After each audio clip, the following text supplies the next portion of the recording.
There's numbered cars plastered in stickers, stadiums filled with fans watching lap after lap, pit stops, crashes, and checkered flags. This is NASCAR racing culture. Some parts of NASCAR culture are so deeply ingrained in American culture that you practically never have to have sat through a race to understand racing references immediately. But there are many NASCAR facts that even the people who claim to be fans don't quite know. Welcome back to Get Around How. Today, we're going to share 10 things you didn't know about NASCAR racing. Number 10. NASCAR vehicles drive way faster than you can imagine. Formula One and IndyCar racing are known to be faster races, considering they are designed to handle tight and fast cornering in a way heavier NASCAR cars just can't. But you might be surprised to learn that the fastest straight line speeds are actually found in NASCAR. In 2018, retired NASCAR driver Bob Keselowski set the record with a Dodge Charger at the Bonneville Salt Flats in Utah.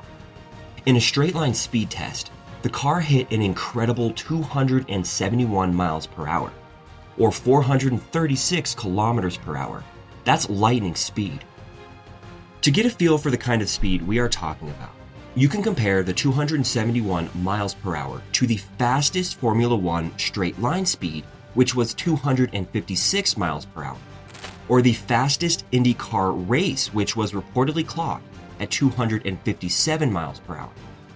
It is astonishing because the average speed on a track course for NASCAR is just over 70 miles per hour. To compare, Formula One racers average 124 miles per hour on their tracks. On super speedways, NASCAR racers average out at 188 miles per hour. Number 9. Driving a NASCAR race car takes an unbelievable toll on drivers' bodies. Speaking of speed, drivers are exposed to forces that can really stretch the limits of their body.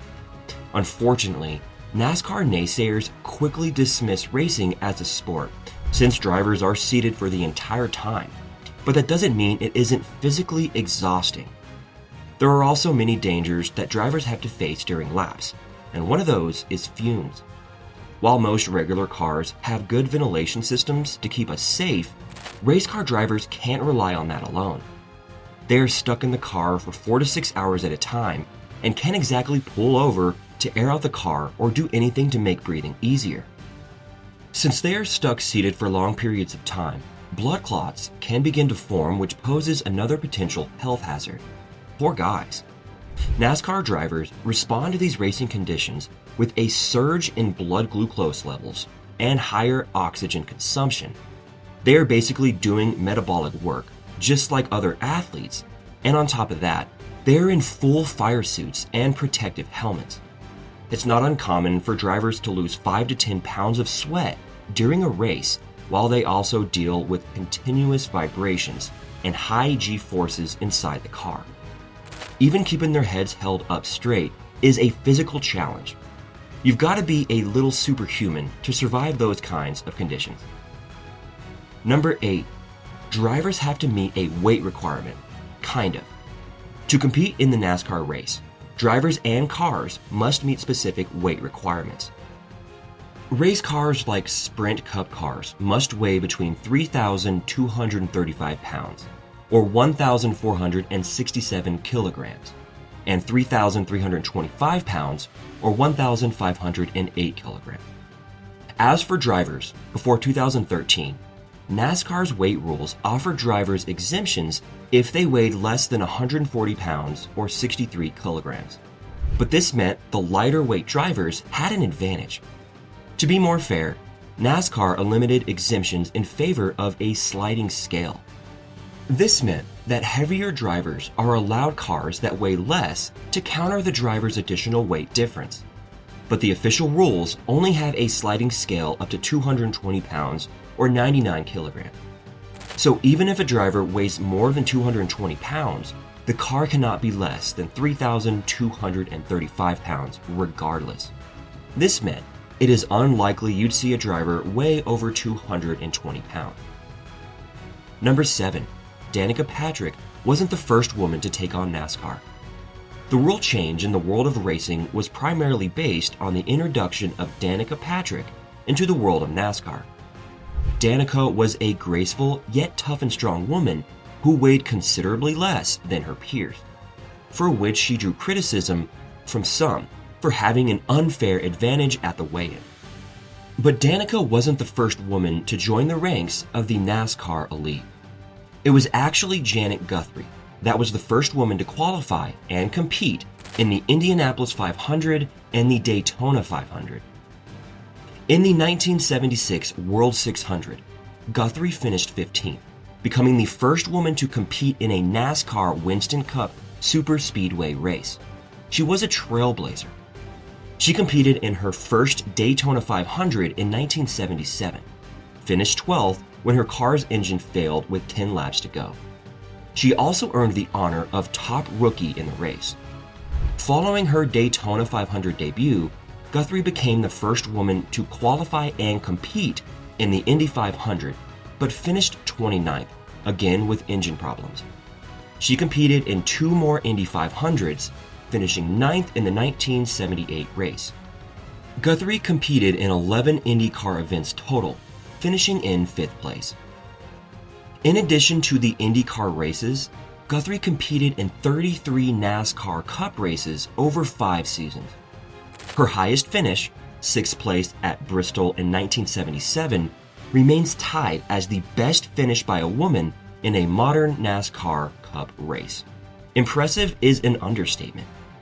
There have been many other women in NASCAR since its inception, beginning with Sarah Christian, who competed in the very first NASCAR race on June 19, 1949, at Charlotte Motor Speedway. She made 7 starts in the Sprint Cup Series during her 2-year career. Number 6.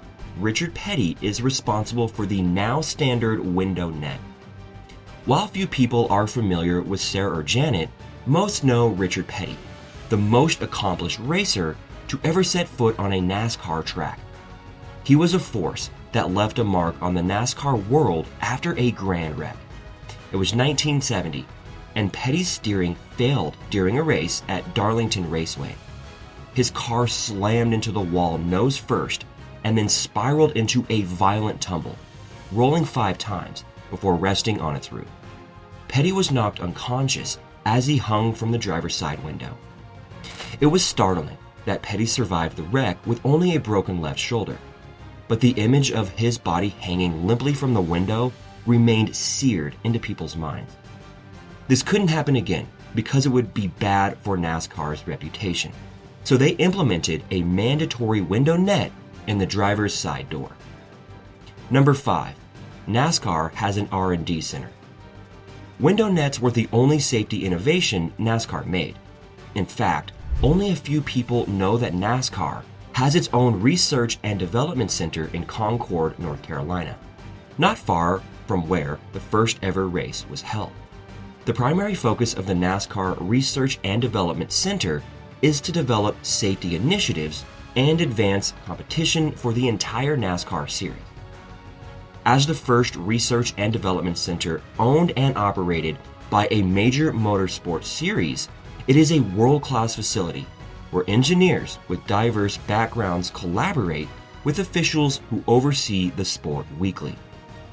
The center plays a crucial role in conducting routine testing on engine performance, safety equipment, and vehicle inspection, making it an important hub for NASCAR. The center always has another function.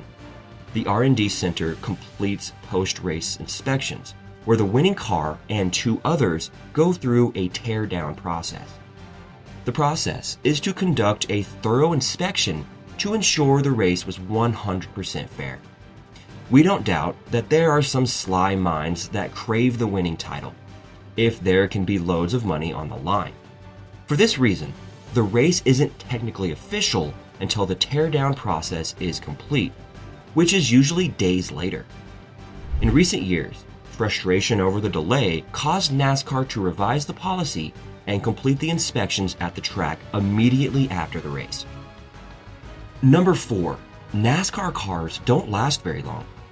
The R&D Center does a lot for NASCAR. But one thing they haven't quite mastered yet is improving the lifespan of NASCAR vehicles.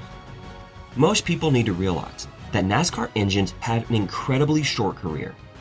The engines are V8 badasses made by Ford, Chevrolet, and Toyota. Engines found in production cars, the ones we ordinary folks drive, are designed to last for well over 100,000 miles. This usually means an engine is good for at least 7 years. But NASCAR engines are only good for about one race. Pathetic. It was the norm that every engine was only driven in a race once until NASCAR implemented new rules in 2018. Now, each driver is allowed 13 engine blocks for the season, averaging about 2.5 races each. But since each race team can modify their provided engines to optimize performance within specific parameters, it's basically a new engine for every race. Components like the block, camshaft, and crankshaft get reused, but the engine itself is taken apart, rebuilt, and tested before each race. The result is an almost entirely new engine customized for the racetrack and the driver of each event. Isn't that a cool workaround? Number 3, NASCAR drivers don't need driver's licenses. While the engines are checked with a fine-tooth comb, no one checks driver's credentials. NASCAR drivers do not need a regular driver's license to compete. Instead, they must pay for an annual NASCAR-specific license each year. To get a special license, drivers must prove that they have a background in racing, and it's strongly recommended that they also attend a NASCAR-approved driving school. Oh, and thanks to the danger of race cars, drivers also need insurance coverage of at least $1 million. You heard that right.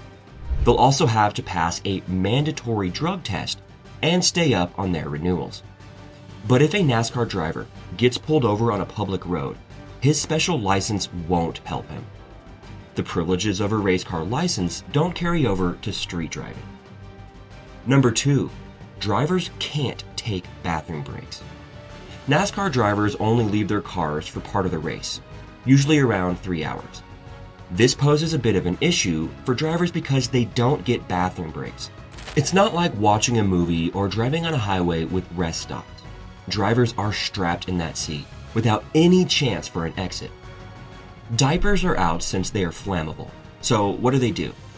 Few drivers discuss how they handle the call of nature, but Dale Earnhardt Jr. admitted in an interview that if a driver can't hold it, they usually go right in their suits.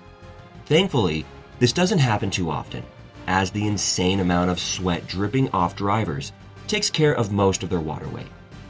And if you ever notice drivers running off the field right after the national anthem, you'll know now it's because they're taking advantage of one last bathroom break before they climb into their cars. Number 1, NASCAR's popularity varies widely by state. NASCAR has had its ups and downs in popularity over the years, with many declaring the sport nearly dead. Thankfully, there was a post-lockdown surge in attendance that gave NASCAR a much-needed boost in popularity. One state definitely was a larger contributor to viewership than others. According to data collected by Google, West Virginia is the most NASCAR-crazed state in the U.S., despite there not being a single NASCAR track in the state. North Carolina, home of the first ever NASCAR race, is a close second. As for the West Coast, those states are not big on NASCAR, but the District of Columbia is the least interested of all. It is interesting that states like DC are ranked 16 by Google in interest in the NFL, while West Virginia is way down at 43. We think they're too busy watching NASCAR. We know it is surprising that race car drivers should be great at controlling their bladder. But maybe there are other cool facts about NASCAR racing that still remain unknown. Maybe it is time to visit the racetracks more often. But the next best thing is to subscribe to our channel so we can keep you up to date.